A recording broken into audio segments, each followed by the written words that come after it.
If you are passionate about legends, myths and other curiosities, the top 3 will please you. Let us introduce you to the most famous legends of Britain. Hold on and be prepared to shake with fear. Number 1. The Loch Ness Monster.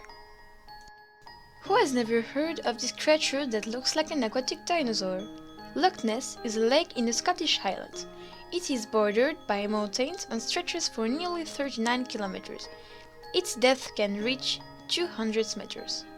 It was here, in 1895, that the so-called Nessie was seen for the first time. According to the fishermen and tourists' testimonies, it would look like a long bumped-neck plesiosaur, and it would measure nearly 13 meters and weigh more than a ton. If you want to discover the mysteries of Scotland while enjoying beautiful scenery, you know where to go. Number 2. Glamis Castle. Glamis Castle is known to be the most haunted of all Scottish castles, but some also say that it is certainly the most haunted castle of the world. Nearly 7 ghosts haunt the premises. The most famous ghost is that of the second Lord Glamis, who was passionate of playing cards. One day a stranger appeared, offered him some card game and he agreed. Both played for days without stopping. Cries were the only thing that servants could hear.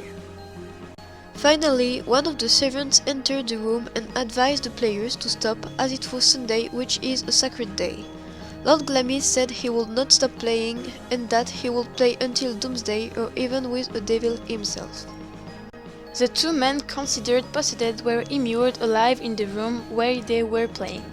One can hear the cries of the 2 players in the castle ever since. The room still exists and they say that only 3 people in the world will know its location. Glamis visitors admit the feeling of presence and the heavy atmosphere. Number 3. Chillingham Castle. Chillingham Castle is considered to be one of the most haunted English castles. Richard Jones tells the story. Several ghosts are known to wander the castle's time-worn interior. The most famous is that of the Regent Boy, a childish wraith that is seen in the castle's pink room and whose heard rendering cries of either fear or pain echo through the corridors upon the stroke of midnight. In the past, the cries always seemed to emanate from a spot near where a passage is cut through the 10-feet thick wall into the adjoining tower. As they faded away, a bright halo of light would appear, and the figure of a young boy dressed in blue would approach those sleeping in the room.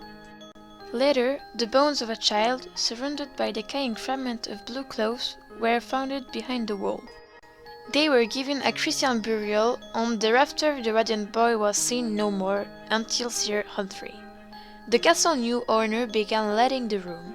Some guests complain of a blue flash that shoots out of the wall in the dead of the night, although they attribute it to an electrical fault. Sir Humphrey is quick to point out that there is no electrical wiring in that particular section of the wall. So, is it true or is it false? Make your own opinion.